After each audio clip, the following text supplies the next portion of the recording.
Many greetings to all buddies and all well-wishers in one and only your educational platform, Royal Education with Vanshika. If you are new to my channel, then please subscribe to my channel and press the bell icon for further updates. Like my video and share with your friends. Let's begin. Hello everyone, welcome back to my channel. Today we are going to study FIOL's Principles of Management. Previous video में हमने पढ़े थे Taylor के principles of management. हमने पढ़ा था कि दो ऐसे एक्सपर्ट्स हैं जिन्होंने प्रिंसिपल्स दिए हैं मैनेजमेंट के लिए, Henri Fayol and Taylor, F W. Taylor. उसकी वीडियो हम बना चुके हैं, link is in the description box, you can check it out. ये है chapter number 6, principles of management. Okay, last part है ये, पार्ट नंबर 4। 3 पार्ट्स ऑलरेडी बन चुके हैं एंड ये लास्ट पार्ट है। इसके बाद हम नेक्स्ट चैप्टर स्टार्ट करेंगे। So let's begin. Henri Fayol suggested 14 principles of management which are given below. Henri Fayol ने 14 प्रिंसिपल्स दिए हैं मैनेजमेंट के, उन सबको आज हम पढ़ेंगे, all 14। Number first is division of work. Work को डिवाइड करना। अगर हम वर्क को डिवाइड कर देंगे तो हर बंदे के पास सिर्फ एक काम होगा करने के लिए। ये नहीं है कि एक बंदे को ही सारे काम करने हैं। वर्क को डिवाइड कर दिया, हर बंदे को स्मॉल स्मॉल काम करने हैं, ठीक है। उन सबको पार्ट्स में डिवाइड कर दिया, सबको एक एक काम ही बचा है करने के लिए। ओके, सबको एक काम करना है तो उसका पूरा फोकस उसी एक काम पे रहेगा, ठीक है, जिससे वेस्टेज कम होगी। एंड जब वो बंदा एक ही काम को बार बार करेगा, रोज़ करेगा, रेपिटेडली करेगा, तो वो उसमें परफेक्ट हो जाएगा, ठीक है। It improves efficiency. तो पढ़ते हैं इसको क्या है। Division of work means division of the total task into compact jobs and allocating this compact jobs to different persons. Work को स्मॉल पार्ट्स में डिवाइड करना, उसके बाद उनको एक एक बंदे को एलोकेट कर देना कि तुम ये काम करोगे एंड तुम ये वाला काम करोगे। Okay, so that an employee can concentrate on only one type of work, ताकि एम्प्लॉय जो है सिर्फ एक काम पे ही अपना ध्यान रखे, उसका फिर ध्यान नहीं भटकेगा और वो कंसंट्रेट रहेगा अपने एक ही काम पे। It helps to improve efficiency by avoiding wastage of time and effort. ये हेल्प करता है एफिशिएंसी को इम्प्रूव करने में, इससे टाइम की वेस्टेज भी नहीं होती, क्योंकि एक बंदे को अब सिर्फ एक ही काम करना है और जब वो एक ही काम कर रहा है बार बार तो उसकी एफिशिएंसी इंक्रीज़ होएगी, वो उस काम को अच्छे से कर सकेगा क्योंकि वो रोज़ कर रहा है उस काम को। Okay, it helps to improve efficiency by avoiding wastage of time and effort caused by change from one type of work to another. अब एक काम से दूसरे पे स्विच नहीं करना पड़ेगा, सिर्फ एक ही काम करना है। I hope clear. Number 2, authority and responsibility. Authority का मीनिंग होता है अधिकार। आपके पास कोई अधिकार है, आप किसी को ऑर्डर दे सकते हो, डिसीजन ले सकते हो, आपके पास अधिकार है। ओके, एंड रिस्पॉन्सिबिलिटी का मतलब होता है जिम्मेदारी। दोनों अलग अलग चीज़ें हैं, हमको एक ही लगता है, लेकिन अथॉरिटी का मीन्स होता है आपके पास पावर है, आप ऑर्डर ले सकते हो, डिसीजन ले सकते हो, आपके पास अधिकार है। एंड रिस्पॉन्सिबिलिटी का मीन्स होता है जिम्मेदारी। ओके, इन सब को पढ़ते हैं हम। Authority is the right to get work done from others and responsibility is the obligation to perform the assigned task. Clear? Anybody who exercise authority must accept responsibility for his work. जो भी authority है, जिसके पास अधिकार है, उसको अपनी responsibility लेनी चाहिए काम की। एंड सिमिलरली जिसके पास रिस्पॉन्सिबिलिटी है काम की, उसके पास नेसेसरी अथॉरिटी होनी चाहिए, कुछ अधिकार उसके पास होने चाहिए, क्योंकि वो काम कर रहा है, उसके पास किस चीज़ की जिम्मेदारी है तो उसके पास अधिकार भी होने चाहिए।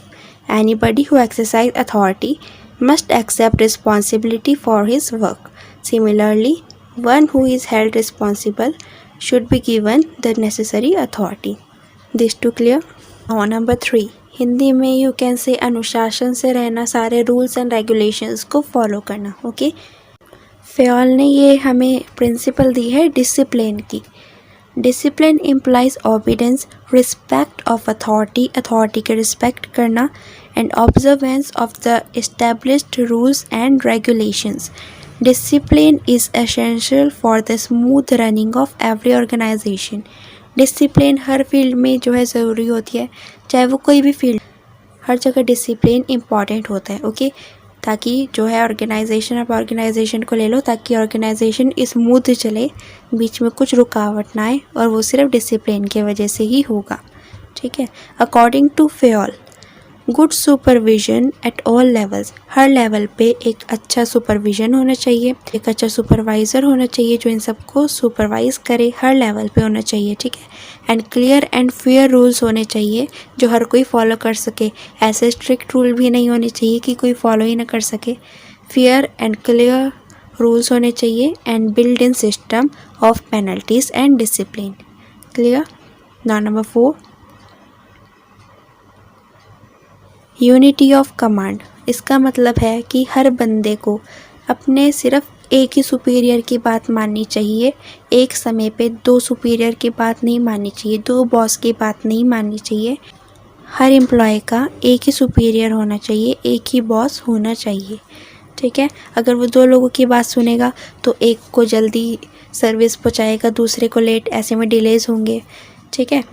एंड कन्फ्यूजन होंगे, वो सोचेगा किसकी बात पहले मानूं मैं, तो ऐसे कन्फ्यूजन क्रिएट होते हैं। तो हर एम्प्लॉय का एक ही बॉस होना चाहिए, एक ही सुपीरियर होना चाहिए। According to this principle an employee should receive order from one superior only. ठीक है। अकॉर्डिंग टू दिस प्रिंसिपल हर एम्प्लॉय को सिर्फ एक ही सुपीरियर से ऑर्डर मिलने चाहिए and be accountable to him, उसी के लिए अकाउंटेबल होना चाहिए वो। No person can serve several master at the same time, कोई भी बंदा एक ही समय पे सेवरल मास्टर्स को सर्व नहीं कर सकता। If a subordinate has more than one boss, अगर सबॉर्डिनेट के पास एक से ज़्यादा बॉस हैं, डुअल कमांड, उसको दो लोग कमांड करेंगे, will undermine authority, weaken discipline, discipline weak होगा इससे, डिवाइड लॉयल्टी, लॉयल्टी भी डिवाइड हो जाएगी, and create confusion, confusion create होंगे, डिलेज होंगे, etc. Principle of unity is very relevant in large and modern organisation as it help in smooth working of people. ये बहुत ज़रूरी होता है मॉडर्न ऑर्गेनाइजेशन में, ये हेल्प करता है स्मूथ वर्किंग में पीपल्स की। I hope this for clear now. Let's proceed to number 5। Now number 5, unity of direction. इसमें भी यही है कि एक ग्रुप में जितने भी लोग हैं सबका मोटिव एक ही होना चाहिए काम करने का। ओके। एंड सबको डायरेक्ट करने वाला एक ही बंदा होना चाहिए। There should be one head and one plan for a group, सबका एक ही प्लान होना चाहिए एंड सबका एक ही हेड होना चाहिए। For a group of activity having the same objective, in other words each group of activity with the same objective must have one plan of action and must be under the control of one superior. Without unity of direction, unity of action and coordination efforts are not possible. Okay. Number 6, subordination of individual interest to general interest. Subordination means dependence. अब देखिए organisation जो है individual से बड़ा होता है, तो उसका इंटरेस्ट पहले देखा जाएगा, इंडिविजुअल का बाद में। ओके। तो उसके मोटिव पे पहले काम किया जाएगा ऑर्गेनाइजेशन के, इंडिविजुअल के पे बाद में। तो इसमें यही है, subordination of individual interest to general interest. An organisation is bigger than an individual, therefore the interest or goal of the organization must prevail upon the personal interest of individual. In order to achieve supremacy of group or common interest, managers must set a good example and they must be firm but reasonable in dealing with subordinates. In order to achieve subordination of individual interest to common interest, it is necessary that the employee are honest, sincere and loyal. Employees जो है honest होने चाहिए, sincere होने चाहिए and loyal होने चाहिए। Clear? Number 7, remuneration. हम remuneration देते हैं किसी काम के बदले में वर्कर्स को, तो वो रीज़नेबल होनी चाहिए, जैसा उन्होंने काम किया है उसी हिसाब से उनकी remuneration भी होनी चाहिए। रीजनेबल होनी चाहिए, फेयर होनी चाहिए एंड दोनों के लिए सेटिस्फैक्ट्री होनी चाहिए, एम्प्लॉयर के लिए भी एंड एम्प्लॉय के लिए भी। तो फियोल ने ये प्रिंसिपल दी है कि दोनों के लिए, एम्प्लॉयर एंड एम्प्लॉय दोनों के लिए सेटिस्फैक्ट्री होनी चाहिए वो, एंड फेयर होनी चाहिए एंड रीजनेबल होना चाहिए। जितना काम किया है उसके अकॉर्डिंग उन्हें रिम्यूनरेशन भी मिलनी चाहिए। The remuneration payable to workers must be fair, reasonable and satisfactory both to the employees and the employer. It must reward effort so as to motivate higher productivity. जो रिम्यूनरेशन होती है वो इतनी होनी चाहिए कि वो रिवॉर्ड करे एम्प्लॉयर को, ताकि वो उससे मोटिवेट हो एंड प्रोडक्टिविटी और इंक्रीज हो। Okay, the amount of remuneration and the method of ways payment should be fair and rewarding. जो अमाउंट होता है रिम्यूनरेशन का एंड मेथड जो होता है वेज पेमेंट का, वो फेयर होना चाहिए एंड रिवॉर्डिंग होना चाहिए। Number 8, centralisation. फेयोल के अकॉर्डिंग जो भी चीज़ सबऑर्डिनेट के रोल को इंक्रीज़ करती है वो डिसेंट्रलाइजेशन होती है, और जो भी चीज़ सबऑर्डिनेट के रोल को डिक्रीज़ करती है वो डिसेंट्रलाइजेशन होती है। According to Fayol, everything that increase the importance of subordinates role is decentralization and everything that reduce it is centralization. Centralization and decentralization is a matter of proportion and the right proportion between them should be decided keeping in view the circumstances of the particular case. There should be a proper balance between centralization and decentralization. दोनों के बीच में proper balance होना चाहिए। Clear? Now number 9, now what is scalar chain? It refers to the chain of superiors की chain ranking from the ultimate authorities top to the lowest rank, मतलब bottom तक। ठीक है, अब मान लो 4th वाले पर्सन को बात करनी है 8 वाले से, और डायरेक्ट जाके 8 वाले से बात नहीं करेगा, वो पहले 5th वाले को कन्वे करेगा मैसेज, वो 6th को, वो 7th को, और 7th वाला 8th को कन्वे करेगा। तो ये होती है scalar chain. Okay, normally the prescribed chain of command should be followed and communication should flow through the established chain of command. हर ऑर्गेनाइजेशन में देखिए कम्युनिकेशन बहुत इम्पॉर्टेंट होता है, ताकि सब लोग अपना ऑब्जेक्टिव जो है अचीव कर सके। एक इफ़ेक्टिव कम्युनिकेशन होना चाहिए सबके बीच में, ताकि वो लोग अपना ऑब्जेक्टिव अचीव कर सकें। However, to facilitate quick communication between two link in the chain, a gangplank direct contact may be created. This is scalar chain.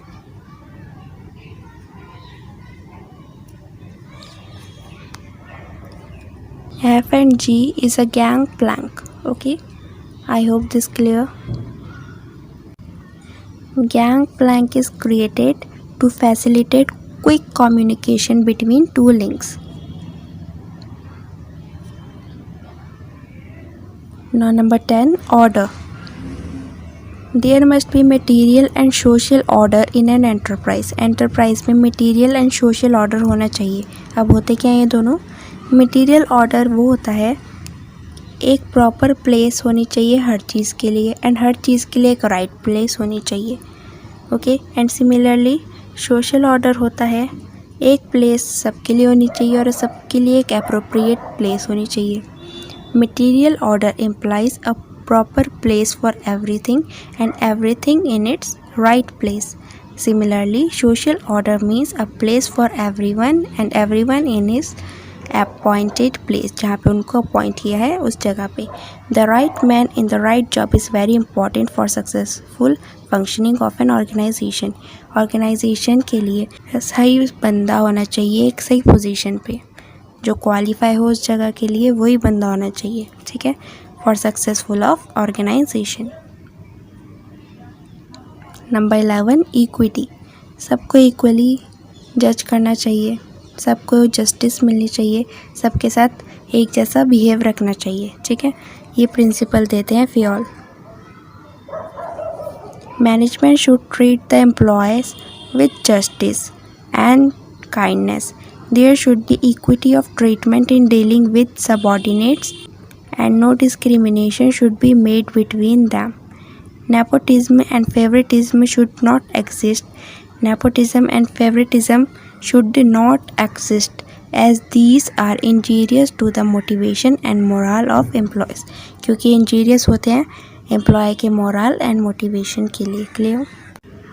Nepotism means अपने रिश्तेदार या फिर जानने वालों की तरफदारी नहीं करनी चाहिए. सबके साथ इक्विटी के साथ रहना चाहिए. सबको जस्टिस मिलनी चाहिए. सबके साथ एक जैसा बिहेव करना चाहिए. Clear? Number 12, stability of tenure. It takes time to learn and get used to a job. कुछ चीज़ को याद करने में समय लगता है. ठीक है. Therefore, a reasonable security of service should be provided to all employees. हर एम्प्लॉय को सिक्योरिटी ऑफ सर्विस देनी चाहिए. ठीक है. Stability of tenure help to develop loyalty and attachment on the part of employee. जो स्टेबिलिटी ऑफ टेन्योर होता है वो हेल्प करता है एम्प्लॉयर्स की लॉयल्टी को बढ़ाने में एंड अटैचमेंट में on the part of employees. Number 13, initiative. Employees at all levels should be encouraged to think out and execute the assigned task in a better way. Initiative advantage होता है. आपके पास एक power होती है, opportunity होती है कि आप किसी चीज़ को इंडिपेंडेंटली कर सकते हो. ठीक है. तो ये इनिशिएटिव देना चाहिए एम्प्लॉयज़ को कि वो कुछ सोचें, इससे भी बाहर कुछ है उसको थिंक करें एंड उसको एग्जीक्यूट करें. ठीक है. Employee at all level should be encourage to think out and execute the assigned task in a better way. Initiative is a source of strength for an organisation. Therefore, subordinates should be inspired to suggest improvement in formulation and implement of plans. Now last, number 14, spirit the corps. ये बोलती है कि team spirit होनी चाहिए and cooperation होना चाहिए among members of an organisation. Okay. There must be team spirit and cooperation among the members of an organization.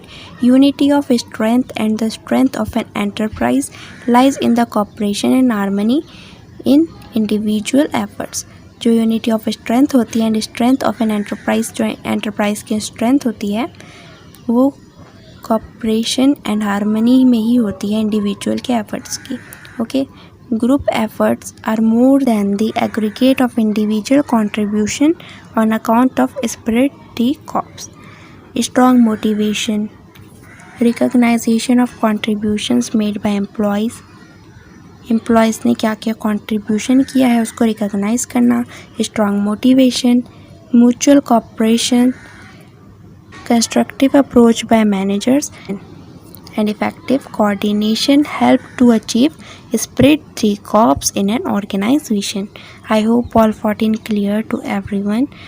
These are 14 principles given by Henry Fayol as principles of management.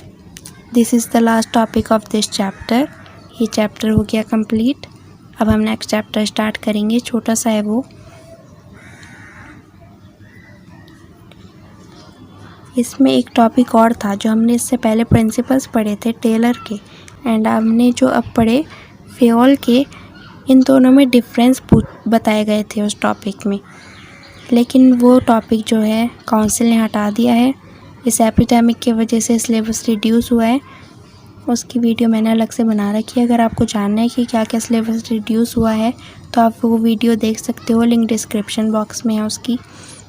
हम वहाँ से देख सकते हो क्या क्या रिड्यूस हुआ है. सो डैट्स ऑल फॉर टुडे. एक बार देख लेते हैं कौन कौन से 14 प्रिंसिपल्स हैं जो आज हमने पढ़े.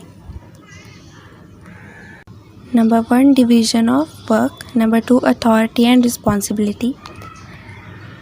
Number 3, discipline. Number 4, unity of command. Number 5, unity of direction. Number 6, subordination of individual interest to general interest. Number 7, remuneration. Number 8, centralization. Number 9, scalar chain. Number 10, order. Number 11, equity. Number 12, stability of tenure. Number 13, initiative. And number 14, last, spirit the corps. I hope all 14 clear to everyone. If any doubt, then please do comment below. Next chapter number 7 in next video. So stay tuned for it. Thank you so much.